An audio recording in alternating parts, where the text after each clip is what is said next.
Welcome back to Learning with Crystal K. Today we will be reading this book, The Color of a Lie, and it's written by Kim Johnson. All right, chapter 1. Nerves droned inside me like a swarm of angry bees. I hated how my dad, driving through Pennsylvania's rolling hills and endless farmland, left me feeling exposed.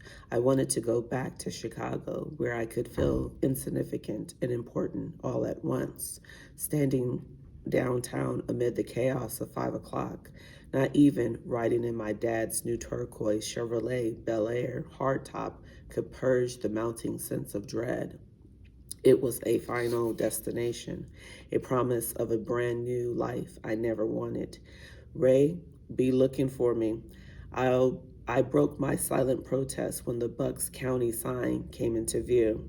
Mom leaned across back seat to touch my knee. You can call him when we're settled. What if he asks when I'll be home? Calvin, Dad said. He's my best friend. You can write letters, Mom said. Aunt Vera will get them to him. I swallowed hard. An in-between messenger like my nosy Aunt Vera could never be a replacement for friendship. For missing my junior year, can he visit? I gritted my teeth because I knew the answer. I just wanted to make my dad say it. You know that's not possible. Dad adjusted the rearview mirror so his whiskey-colored eyes could bore into mine. They were always striking against my father's pale skin, which turned a fawn color under the sun. What about Robert? I said my older brother's name. Robert's made his choices. You'll like Leventon, Mom said. The neighborhood's beautiful. You'll have your own yard. Maybe Dad will finally let you get a dog. 2 dogs. Dad flicked the words, gripping the steering wheel. There'll be room. I'd only accepted moving to Leventon, Pennsylvania, because Robert was out in a township just 11 miles away. It was only after I said yes that Dad revealed his grand plan. Robert couldn't come with us because Robert was a Red, and Charlotte was gone forever. It was as if my twin siblings had never existed, as if I, too, had ceased to exist, only to emerge to a new life built on a white lie. We turned off the highway, zigzagging through routes carefully laid out on the map. I tugged at my clothes, itchy from being new, wondering if the real estate agent could see through the charade. Mom in her Sunday best, a flower print dress, white gloves, a designer scarf on her head, a cat eye sunglasses. Dad's pressed white shirt with black slacks and a tan fedora. The street was sickly quiet. I already missed the noises of city life, the girls in my neighborhood, Nancy, especially Nancy. Which one's ours? I took a hard gulp. That one. Dad puffed out his chest and pointed to home close to the end of the block with a for sale sign lying flat on the ground. He pulled up to the driveway and shut off the engine. It's everything the picture promised. Mom laced her fingers together.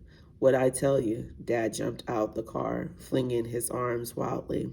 The neighborhood was just like the Levitt and Sons ads. Affordable assembly line made homes that from above looked like perfectly carved out squares for blocks. To people in Leviton, this was the American dream, but to me, this was a delusion. I knew that one day this place would pop. I stepped out, shoving my hands in my pockets, looking left to right, row after row of Cape Cod-style homes, four as far as I could see, with identical-sized backyards. No fences to mark their territory, just invisible lines of trust to live by. Mom got out last. She touched the scarf on her head, tightened the button, and then tucked in her flax-colored hair as their hands met. Dad and Mom exchanged a meaningful smile. I kept my mouth tightly shut. Not a chance I'd give them any satisfaction. I hated it, and at that moment, I hated them. There he is. Dad pointed to the real estate agent who brokered the deal. He was tall and slender with light, sandy-colored hair. The tip of his nose was red, like he easily burned. "Welcome." Mr. Vernon met my dad halfway down the driveway and shook his hand. "You're gonna love it here." "It's so quiet." Mom tentatively stepped forward.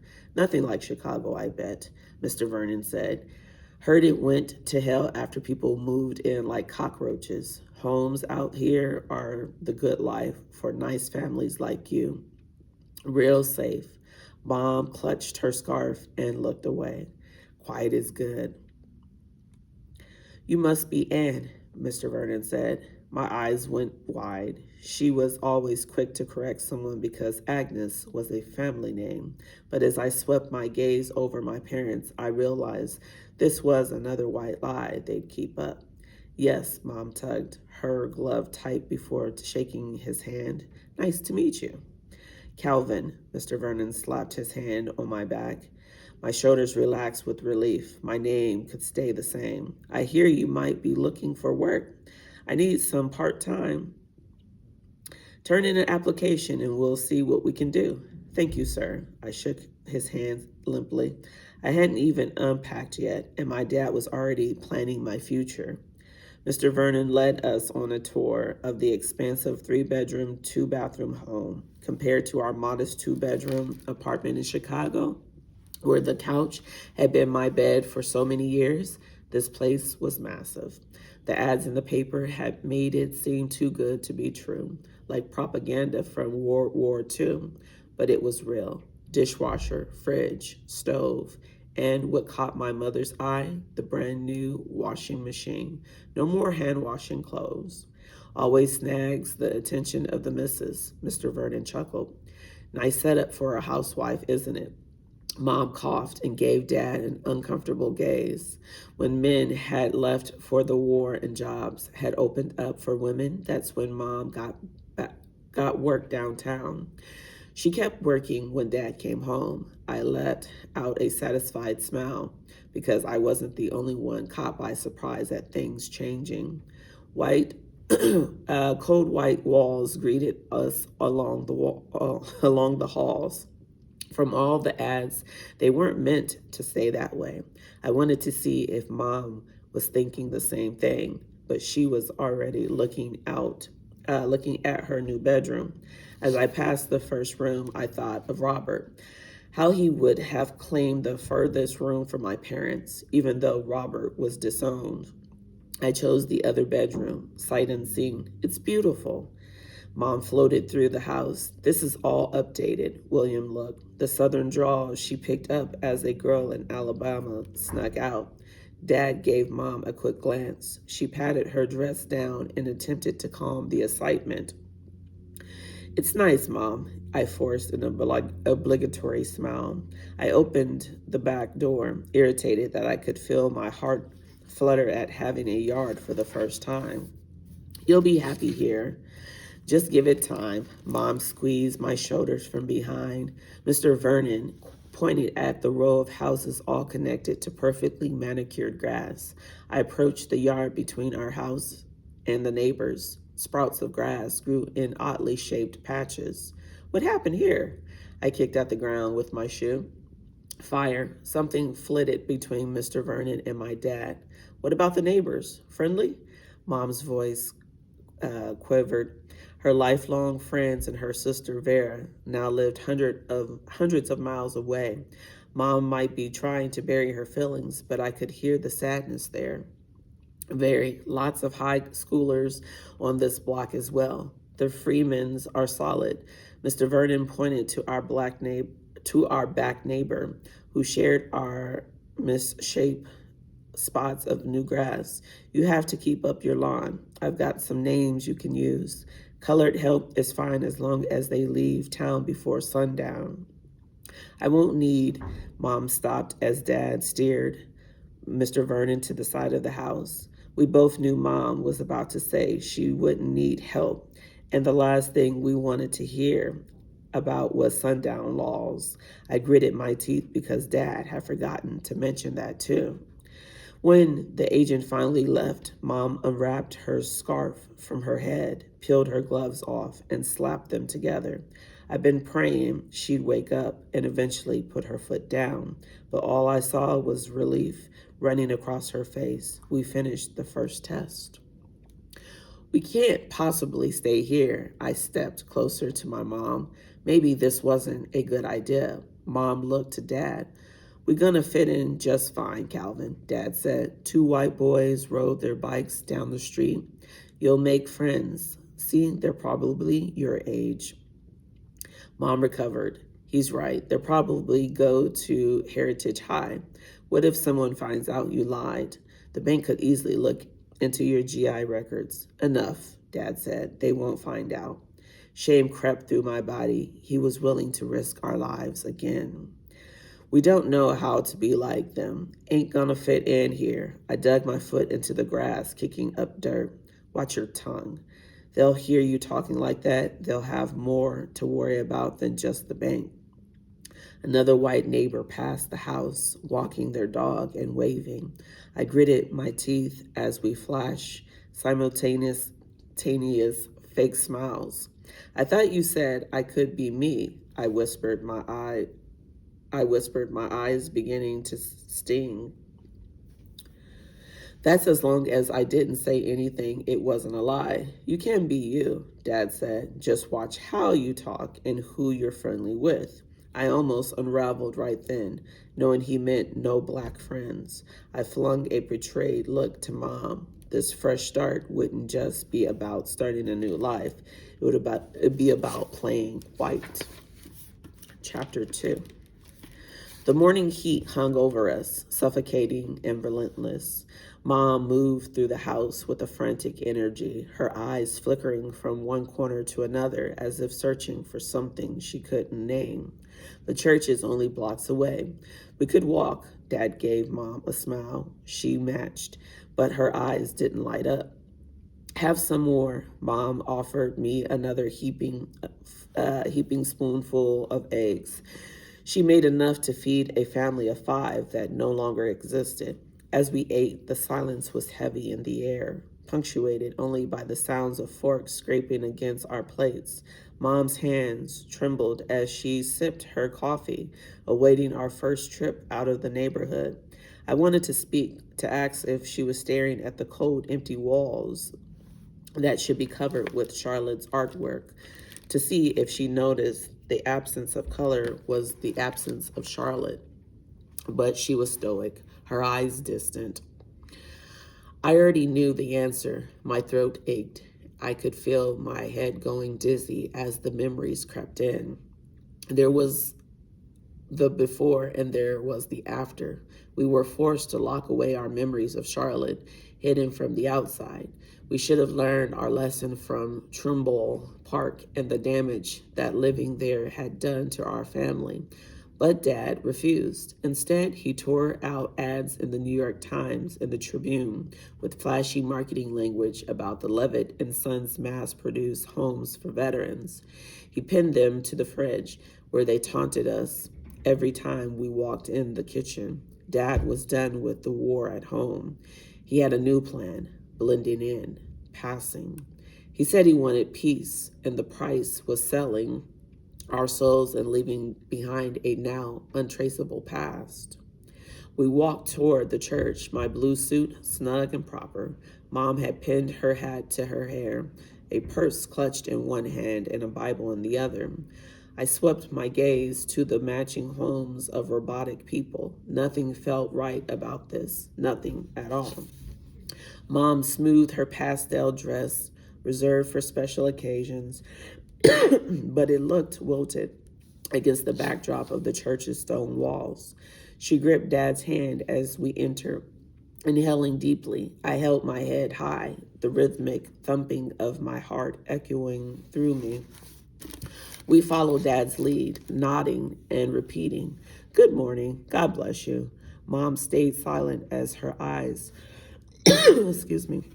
skittered around the altar and instruments, a hint of longing on her face when she saw the choir We scooted into a pew in the back half of the church. The sanctuary was filled with the sound of the organ echoing the ceiling to the ceiling. Paranoia swirled in my head like a tornado as I pushed the thoughts aside as far as I could. My focus went to Dad's gentle touch on Mom's rigid back. I bristled when a hand brushed past me to tap my mom's shoulder. Mom's head jerked abruptly, her eyes like a deer caught in the glare of headlights. "You must be Anne," a woman whispered. "I'm your backyard neighbor, Dolores Freeman." Mom stayed frozen for a second too long. "Miss Freeman," Dad shook her hand. "We've been meaning to say hello. Nice to meet you." Mom's formality made me do a double take. She was usually chatty, making us the last to leave church as she took in compliments for her singing and organ playing. Until that moment, passing to her had been all a theory and make-believe. "We know how it is, getting the house together. So much to do," Miss Freeman said. "This is Ed and our daughter, Mary. She's a junior at Heritage." Keeping my eyes forward, I pretended I wasn't listening to the chatter. I smoothed down my hair and hoped the Burrell cream would hold. When the sermon began, my mother's grip on my hand tightened. I glanced at her, witnessing her closed eyes and silently moving lips, focused in prayer. I wondered, was she praying for acceptance, for safety, for Charlotte, or was she simply praying for the strength to endure? I closed my eyes and prayed for the same. Church whizzed by. We fumbled through it. The music was disorienting. And while the sermon preached righteous, good acts, it felt flat to my soul. I knew we weren't included, not when the congregation would turn into a mob if they knew our truth. It simply didn't take with me. And as I looked at my mom, I knew it didn't take with her either. She clasped her purse and was out of her seat the second church ended. I paced the grass, scoping the neighborhood, pretending I didn't know Mom had locked herself in the bathroom crying behind the sound of the water running. "Show you around?" A soft voice called from behind. Even still, I bristled. It was Mary from church. "Sure," I forced the pensive look off my face. Anything exciting?" "Not really." She flipped her hair over her shoulder. "Where are you from?" "Illinois," I said. "What happened here?"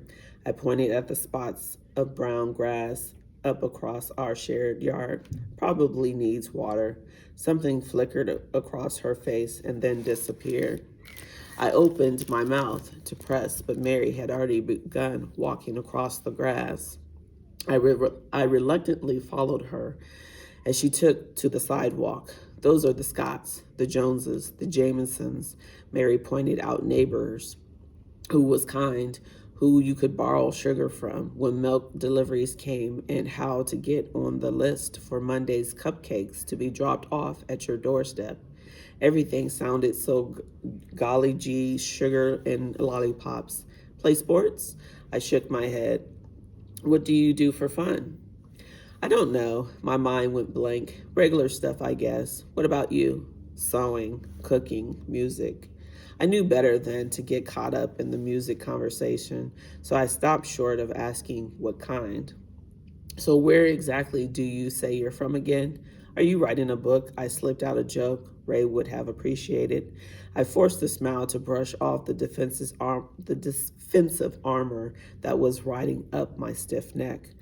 I wasn't prepared to answer so many questions all at once. It was too hard to remember the details. What I could answer truthfully was I had to be lies.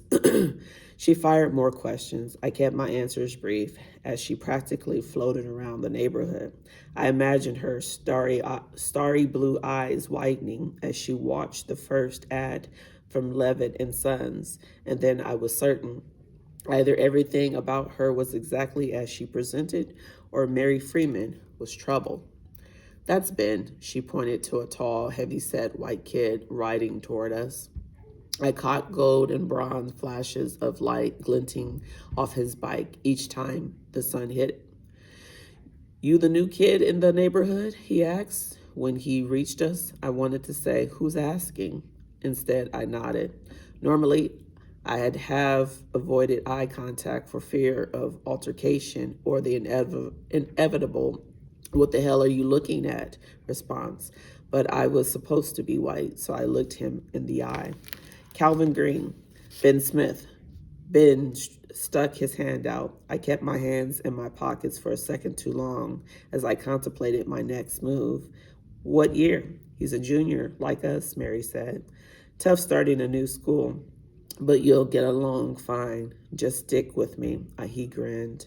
I nodded again before stealing a glance at his intricately designed bike. Nice, right? Ben slicked back his sandy brown hair and gave me another grin.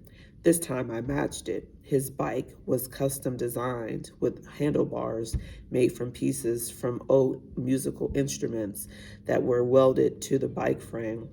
The detailing was immaculate. This is a Schwinn Phantom. What else would it be? Ben grinned. Ads from the Schwinn Phantom have been popping up with a tagline, America's most beautiful bicycle, but this was one of a kind. You do this yourself? Who else? Ben kept asking me questions instead of answering mine, a trick I'd have to master. Can I? I pointed to the handlebars and stepped closer. Ben hopped off and kicked the stand down. Now don't go flipping your lid. I'm not selling. Ben gave a hearty laugh I sort of liked. I was careful not to leave smudges while tracing my fingers along the spokes of the wheels that were spray painted a brass color. Parts of saxophones and trumpet lined the frame and matched the wheel's shade. As I examined the valves and brass pipes that jutted out, all melded with the bike's frame, I was lost in admiration. I must have taken too long because Ben bounced back and forth on his feet. Sorry, I said. I played the trumpet. You do? I could see Mary mentally adding to her list of information she gathered. Yeah, I swallowed hard. I used to, anyway. Haven't seen you ride that around, Ben. Mary inserted herself again, and I found myself irritated that she was there. I forced a smile and her eyes lit up. I immediately regretted it. Been working on it for a while. What do you play? I tried not to sound too eager, hoping I'd find someone who was into jazz and rock and roll by black artists. I'm not that good. I picked up a few things here and there. Oh, my shoulders dropped a bit. But I like music for sure, and dabbling in bike work. I could show you. I perked up at the sound of riding my own custom bike. Ray would be so jealous. But if my dad sees another instrument in our house. Oh, my shoulders dropped a bit, but I like music for sure, and dabbling in bike work, I could show you. I perked up at the thought of riding my own custom bike. Ray would be so jealous. But if my dad sees another instrument in our house, I might need to move in with you. I chuckled, imagining the shock from my dad. If that happened, I'd serve him right. We joked around a lot more. This time I made sure to include Mary. I got to get back, cutting the grass today, Ben said. I live down that way if you ever want to swing by. Sure, yeah, I smiled. I walked back with Mary, now talking freely about school until we stopped awkwardly at my front door. Mary lingered, like she wanted to be asked in. I did my best to avoid her questions, then faked like I had to go. She started to walk away, then stopped and called out to me in a sing-song voice. Welcome to the neighborhood. It's a great community, your very own American dream. She smiled, then skipped off. It was the Levitt and Sons jingle I despise, because for us, it was a dream deferred. I gave her a contorted smile as she cut through the yard. All right, and we will read chapter 3 later.